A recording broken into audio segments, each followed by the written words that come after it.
What's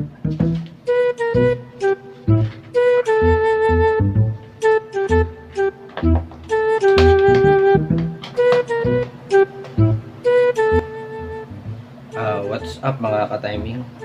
In this video is mag-repair tayo ng cellphone. So dumating yung order natin na LCD.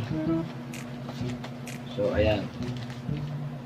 So in-order ko na lang siya sa Lazada.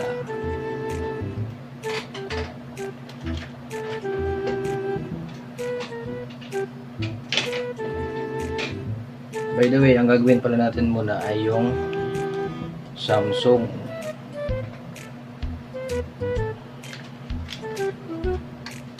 So alright, Samsung J730. Ayan siya. So ang issue, basag yung kanyang LCD. So basag na siya. Ayan, oh. Basag.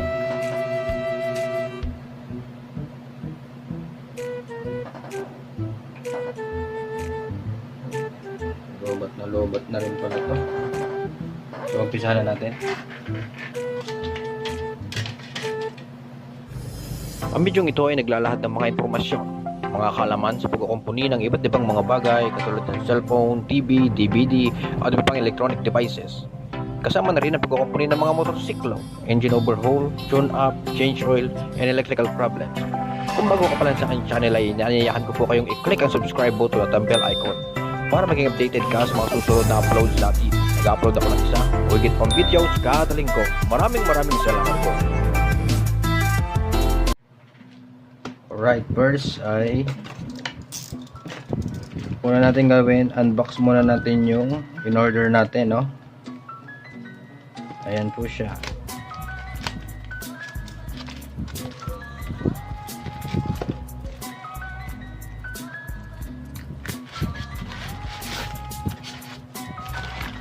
Uy.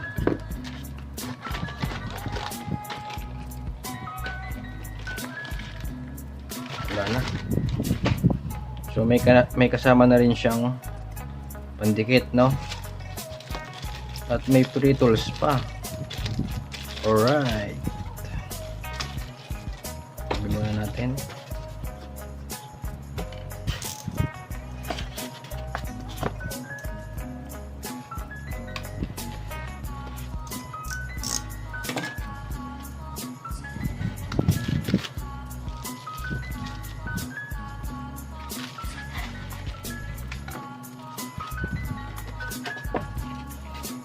So ito na yung laman niya, no?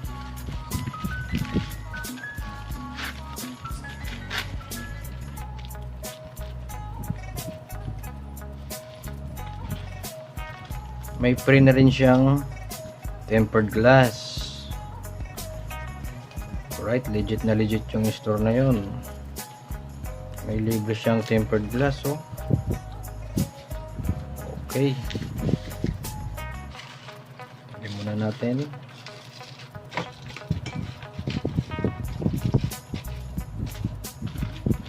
And then yung kanyang LCD.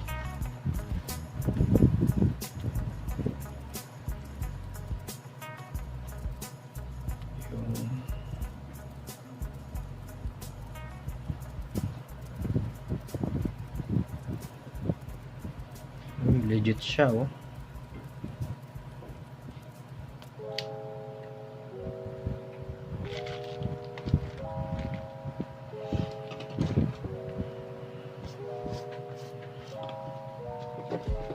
Alright, so ang gagawin natin,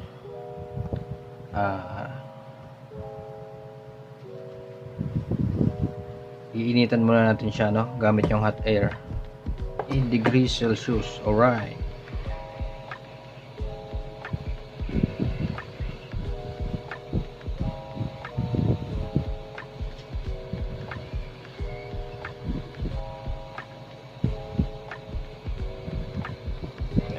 Okay na yan.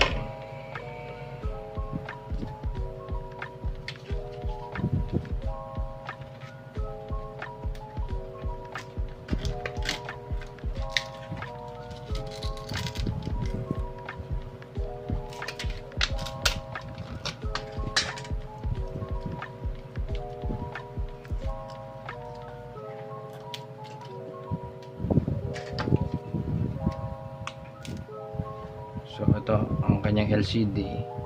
Test muna natin siya.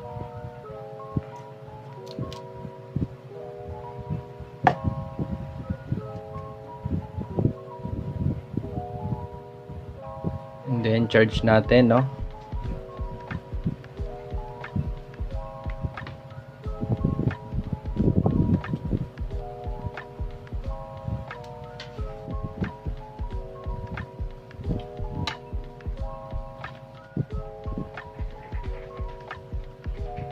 So ayan, mayroon na siyang 16%, pwede na siguro yan.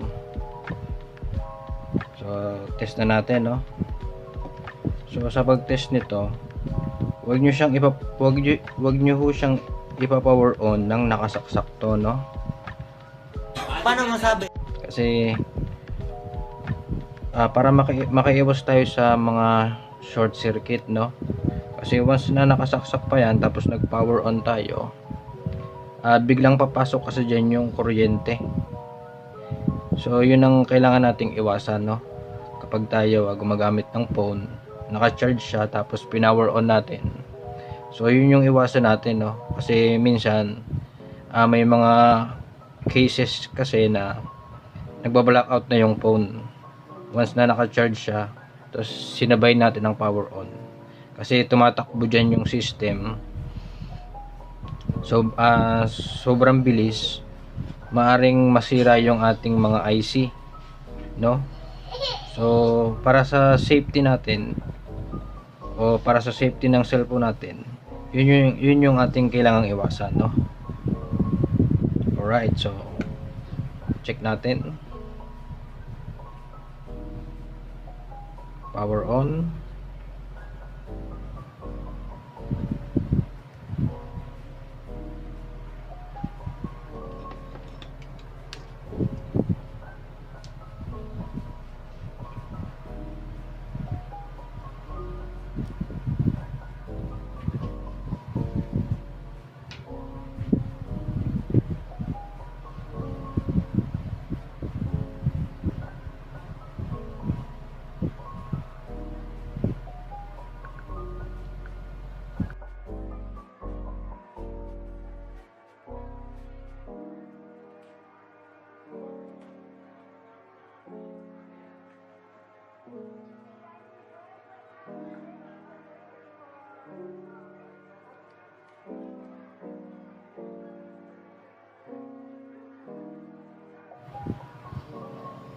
Ayan. So pwede na siya. So i-fix na natin, no? Power off.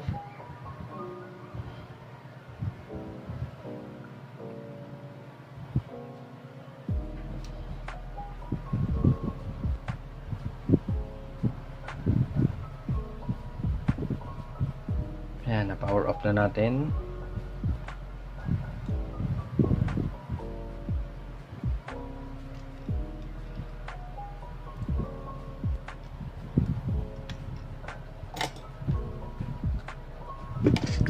It was at this moment that he knew.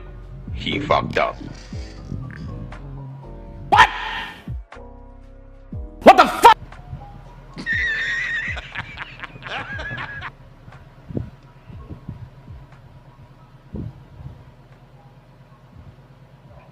So ngayon naman, ilinisan na natin tong mga frame niya, no? Kasi may mga excess po yan ng silicone. Alright.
One eternity later.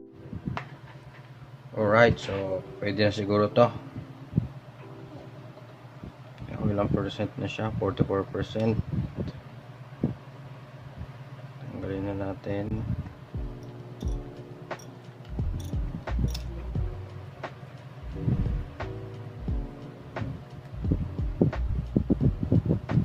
Gamit natin tong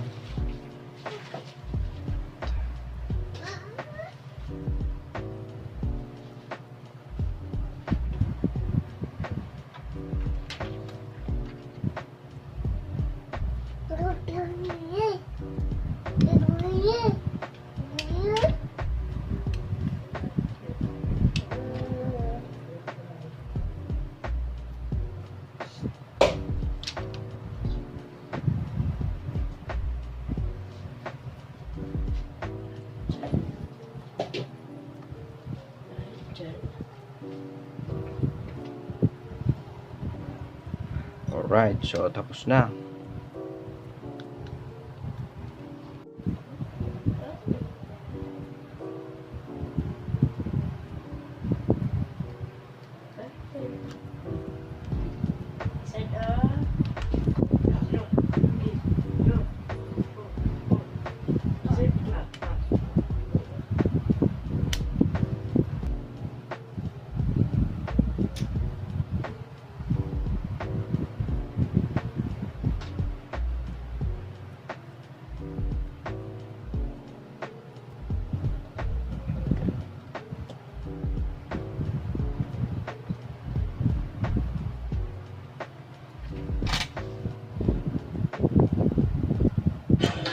So, check muna natin